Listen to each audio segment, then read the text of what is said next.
आप देख रहे हैं देश लाइव, देश की आवाज।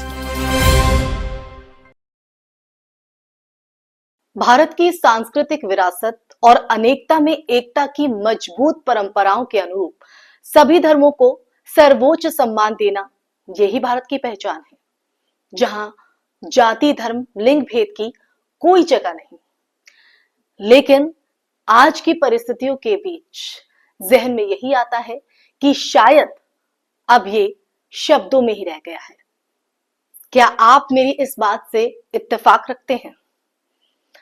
नमस्कार, देश लाइव में आप सभी का स्वागत है।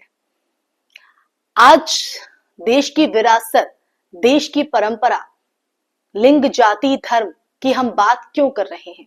ये पहली बार नहीं है कि हम इस तरह से इस मुद्दे को लेकर बातचीत कर रहे हैं। हम अक्सर देखते हैं लाइव डिबेट्स में भी, चाहे हर टीवी चैनल पर इस तरह की बात होती है। जब देश में चुनाव होता है तब भी इस तरह की बातें होती हैं। लेकिन आज जिस बात का जिक्र मैंने किया वीडियो की शुरुआत में, उसकी जरूरत क्यों पड़ी, या यूं कहें कि मैंने ऐसा क्यों कहा। दरअसल ये पूरा जो किस्सा है वो संत उमेश पुरी के हाल ही में दिए गए बयान से जुड़ा हुआ है, और वो एक बार फिर मुश्किलों में घिरते नजर आ रहे हैं। ऐसा पहली बार नहीं है कि उमेशानंद जो संत हैं वो इस तरह के बयान देते नजर आए हैं या फिर इस तरह से मुश्किलों में घिरते नजर आए हैं। लेकिन इस बार लाइव टीवी डिबेट में इस्लाम के खिलाफ जहर उगलना संत उमेश पुरी को भारी पड़ता नजर आ रहा है। दरअसल उमेश पुरी के खिलाफ एसडीपीआई, जो कि एक राजनीतिक पार्टी है, उनके जिला महासचिव की तरफ से एफआईआर दर्ज की गई है, और इसी एफआईआर के दर्ज होने के बाद सवाल खड़े हो गए हैं। और साथ ही साथ उमेश पुरी, जो कि संत हैं, जो पूरी निष्ठा, जिनकी भाषा में मधुरता होनी चाहिए, वो कहीं ना कहीं अब मुश्किलों में घिरते हुए नजर आ रहे हैं। जैसा कि मैंने आपको बताया कि एसडीपीआई के जिला महासचिव की तरफ से यह एफआईआर दर्ज कराई गई है, और पुलिस की तरफ से आश्वासन भी दिया गया है कि कार्रवाई जो है वो होगी, क्योंकि आश्वासन इसलिए भी बेहद महत्वपूर्ण हो जाता है कि जो माहौल है वो शांतिपूर्ण बने रहे। तो आज इसी मुद्दे पर हम बात करेंगे, लेकिन उससे पहले मैं आपको बता देती हूँ कि संत उमेश पुरी है कौन। संत उमेश पुरी हिंदू धर्म गुरु हैं।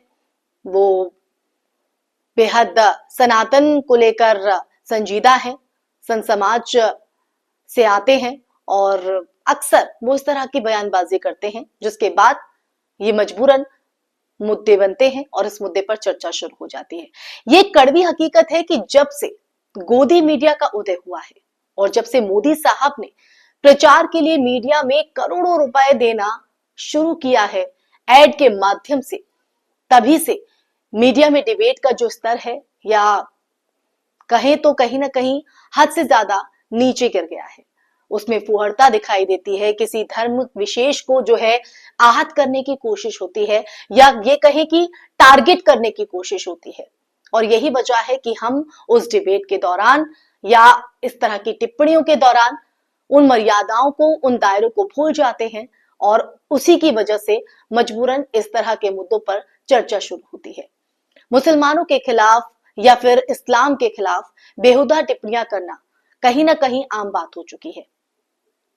शायद टीवी डिबेट के जरिए ही भारत की संप्रभुता और अखंडता पर हो रहे हमलों को नॉर्मलाइज किया जा रहा है, जैसे कि ये सब आम हो चुका है। आपको क्या लगता है कि ये सब कुछ करना सही है?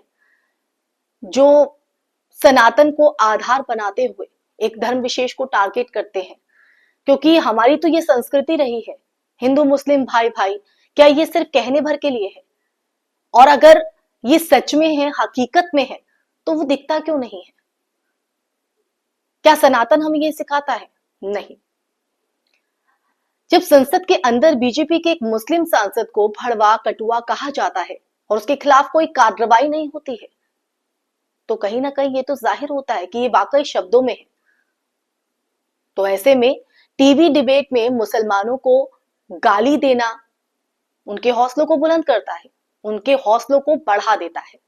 और यही वजह है कि हम देखते हैं कि अक्सर जब भी कोई वाद विवाद होता है, टीवी पर पैनलिस्ट बैठते हैं, तो वो मर्यादा भूल जाते हैं, वो शब्दों का चयन ठीक से नहीं कर पाते हैं।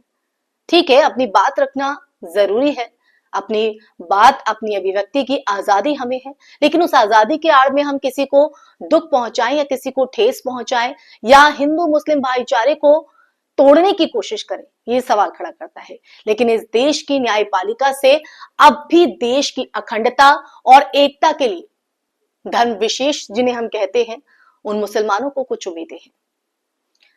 थोड़ा पीछे चलते हैं और पिछले दिनों महाराष्ट्र की अगर बात करें तो महाराष्ट्र में जी न्यूज की लाइव डिबेट हो रही थी और इसी लाइव डिबेट के दौरान पैगंबर मोहम्मद, जी हां, पैगंबर मोहम्मद के खिलाफ एक बार फिर आपत्तिजनक टिप्पणी हुई है और इसी आपत्तिजनक टिप्पणी करने पर उमेश पुरी, जो कि संत समाज से आते हैं, उनकी मुश्किलें बढ़ गई हैं, उनके खिलाफ एफआईआर दर्ज की गई है और एसडीपीआई इसके लिए आगे आया है और उनकी लगातार यही मांग हो रही है कि देश के माहौल को, प्रदेश के माहौल को बिगाड़ने की कोशिश ना की जाए और वो अब न्यायपालिका से यही उम्मीद कर रहे हैं कि उनके खिलाफ कार्रवाई हो और इस कार्रवाई के जरिए एक मैसेज भी देने की कोशिश हो।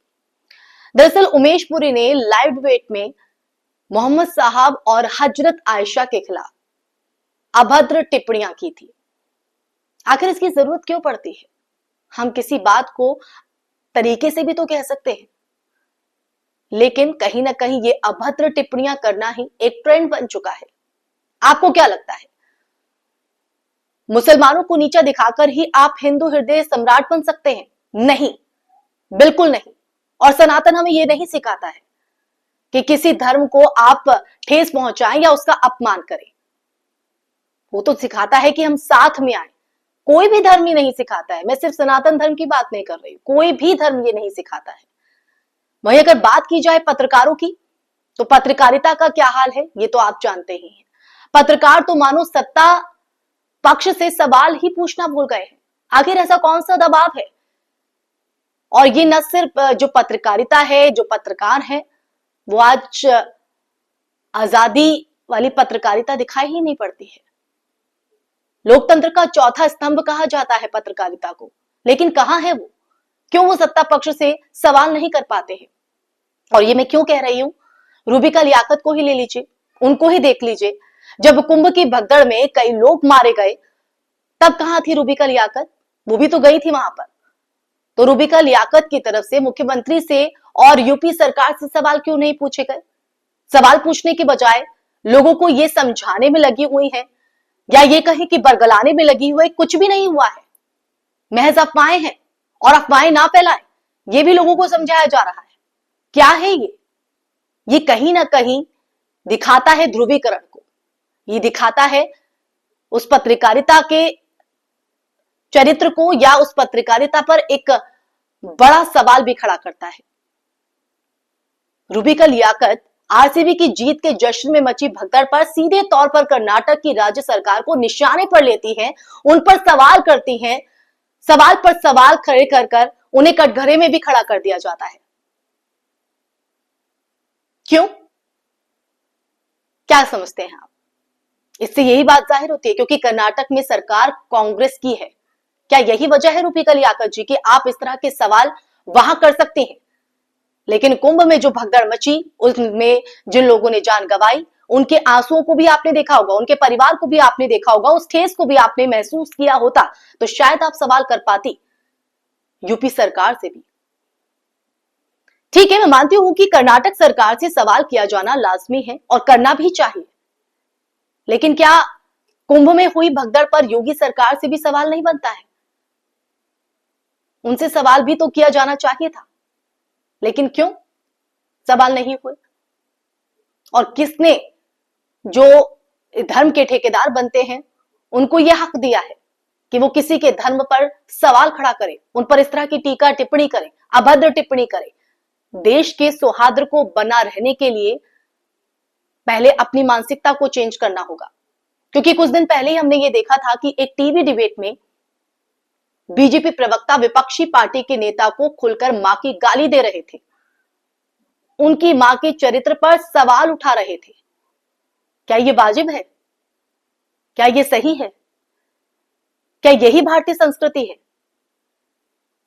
इस तरह की स्थितियों के बीच या इस तरह के जो माहौल के बीच ये सवाल उठते हैं, क्या यही है हिंदू राष्ट्र? ये सोचने वाली बात है। आप भी सोचिएगा जरूर। नमस्कार।